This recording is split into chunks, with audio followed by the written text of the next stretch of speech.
সরকারি জমি বিক্রি এবং সেই জমিতে অবৈধ নির্মাণের অভিযোগ উঠল মাথাভাঙায়। এই অবৈধ নির্মাণের অভিযোগ মাথাভাঙা 1 নম্বর ব্লকের পচাগড় গ্রাম পঞ্চায়েত এলাকায়। জানা গিয়েছে কৃষক বাজার ঘেঁষে একটি দোকানঘর নির্মাণ হচ্ছে, আর সেই সরকারি জমিতে দোকানঘর তৈরির অভিযোগ এক ব্যবসায়ীর বিরুদ্ধে। এ বিষয়ে বিজেপির অভিযোগ, তৃণমূল কংগ্রেসের অঞ্চল সভাপতির মদতে এই সরকারি জমি বিক্রি হয়েছে এবং বেআইনি নির্মাণটি গড়ে উঠেছে। যদিও ওই ব্যবসায়ী জানান তিনি জমিটি কিনে নিয়েছেন, কিছুটা জমি সরকারি জায়গায় পড়েছে, প্রশাসন বললে ভেঙে দেবেন। তবে বিজেপির অভিযোগ অস্বীকার করেছেন পচাগড় অঞ্চল তৃণমূল কংগ্রেসের সভাপতি সঞ্জয় বিশ্বাস।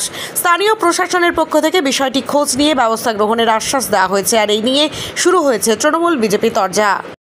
বিষয়টি আমাদের গোচরে অনেকদিন আগে এসছে এবং এই বিষয়ে অ্যাকচুয়ালি বিষয়টা এরকম, কিষাণ মান্ডির উত্তর প্রান্তের যে গেট রয়েছে সেই গেটের সন্নিকটে একদম সাথে লাগোয়া জমি, যেটি সরকারি জমি, সেই সরকারি জমিতে অবৈধভাবে তৃণমূলের মদতপুষ্ট হানমাদরা এবং তৃণমূলের যে অঞ্চল সভাপতি আছে তার সহযোগিতায় সেই জমিটি লক্ষ লক্ষ টাকায় বিক্রি হয় এবং সেখানে অবৈধভাবে নির্মাণ কাজ শুরু হয়েছে।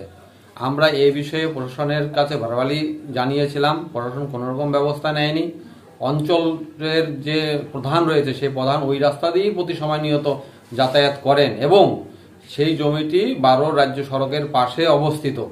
সেই জায়গায় সবারই চোখে পড়ে, এমন নয় যে কারো চোখে পড়ে না, তারপরেও সেই নির্মাণ কাজ সেখানে হচ্ছে এবং কেউ কোনো রকম টু শব্দটি নেই। তো আমরা যেটা চাচ্ছি, আমাদের সাংগঠনিক পর্ব প্রায় শেষ পর্যায়ে, সাংগঠনিক পর্বের পরেই এই বছর আমরা বৃহত্তর আন্দোলনের পথে এগোচ্ছি। শেখর রায়, আমি দলের প্রাক্তন মণ্ডল প্রেসিডেন্ট।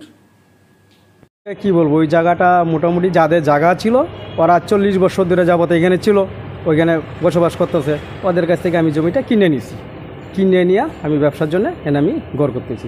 ওই দিক দিয়ে একটু পিডাব্লিউ জায়গা আছে, ঠিক আছে, মানে সবাই ঘর করতেছে। ঘর করে পিডাব্লিউ জায়গা যখন ভাঙিয়ে দেয় তখন আমারটাও ভেঙে দেয়, সব ঘর যখন ভেঙে দেয় আমারটাও ভেঙে দিবে, এমন কোনো ব্যাপার নেই যে আমি ওনার কাছে টাকা পয়সা দিয়ে কিনে নিছি, কিনে নিয়ে আমি নির্মাণ করতেছি।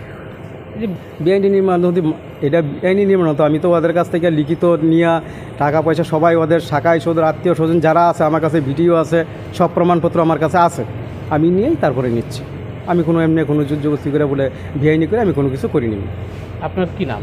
আমার নাম সুদন দাস। কত টাকা দিয়ে নিয়েছিলেন? আমি 4.5 লাখ টাকা দিই। দেখুন, অবৈধ নির্মাণ আমরা সারা পশ্চিমবঙ্গ এবং বিভিন্ন জায়গায় আমরা দেখে এসেছি যে রাস্তার আশেপাশে ছোটোখাটো দোকানগুলো হয়, যেমন এদিকেও অনেক দোকানপাট আছে রাস্তার আশেপাশে দোকানগুলো, সেগুলো অবৈধ নির্মাণ বললেও ভুল হবে, আর এটা অস্থায়ী বাছুরি বলা যায়। সেগুলো মানুষ দুটা ব্যবসা করে একটু দুটা পয়সা ইনকাম করে খায়, সেটা মানুষের রোজগারের একটা রাস্তা। এইটার মধ্যে আমরা অবৈধ বা বৈধ আমরা কিছু আমি মন্তব্য করব না। যদি কেউ অভিযোগ করে থাকে যে এইটার মধ্যে এইখানে অবৈধ বা সরকারি জমি, তো এইটা আমি সম্পূর্ণ বলবো অভিযোগটা মিথ্যা, কারণ এরকম কোনো অভিযোগ আমাদের কাছে নেই। আর রাজনৈতিক উদ্দেশ্য প্রণোদিতভাবে যদি কেউ কারো উপরে এইসব বিষয় নিয়ে দোষ চাপাতে চায়, সেটা আমি বলবো এদের এটা প্রবণতা। কারণ যদি বিরোধী দল এরকম ধরনের বলে থাকে, তাদের এটাই প্রবণতা, এরা তাই করে আসছে। আর ইদানিং দেখছেন আপনি বিভিন্ন জায়গায় বিভিন্ন এই বিল নিয়ে এসে একটা পশ্চিমবঙ্গ তথা সারা ভারতবর্ষে একটা করে অশান্তি করছে। 100 দিনের কাজের নিয়ে কোনো কথা নাই, কথা হলো কে কি করলো, কে কি করলো না, বা কে কিভাবে কাজ করে 2টা পয়সা ইনকাম করতেছে, তার মধ্যে ওরা বাধা সৃষ্টি করতেছে। এগুলো এদের প্রবণতা, এগুলা নিয়ে রাজনৈতিক কোনো যোগসাজশ এখানে নেই, এইটা আমার জানা নেই। আর আমি আপাতত যেটা দেখেছি, এখানে একটা খবর এসেছিল, এটা স্বাভাবিক ব্যাপার, এটা মানুষ একজনের হাত থেকে আরেকজন হ্যান্ডওভার করে নিতে পারে, কিন্তু অস্থায়ী নির্মাণ বা পাকা নির্মাণ এরকম কোনো খবর আমার কাছে, এটা সম্পূর্ণ ভিত্তিহীন, সম্পূর্ণ মিথ্যা অভিযোগ। আপনার নাম? আমার নাম সঞ্জয় বিশ্বাস, আমি তৃণমূল কংগ্রেসের সভাপতি পচাগড় অঞ্চল। আমাদের পচাগড় গ্রাম পঞ্চায়েতে এরকম কোনো কাজ হচ্ছে আমার এই বিষয়ে জানা নেই।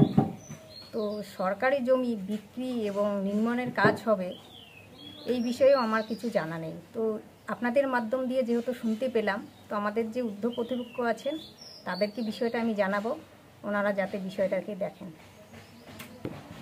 কিন্তু সরকারি জমি যে বিক্রি যেভাবে করাও নিয়মত, ওটা একদমই ঠিক না। তো সেই সূত্রে যে নির্মাণের কাজ করা সেটাও একদমই ঠিক না। তো ঊর্ধ্ব কর্তৃপক্ষ যারা আছেন ওনাদেরকে আমি বিষয়টা জানাবো, ওনারা যাতে এই বিষয়টাকে দেখেন। থেকে? আমার নাম কুন্তি বর্মন, আমি পচাগড় গ্রাম পঞ্চায়েতের প্রধান।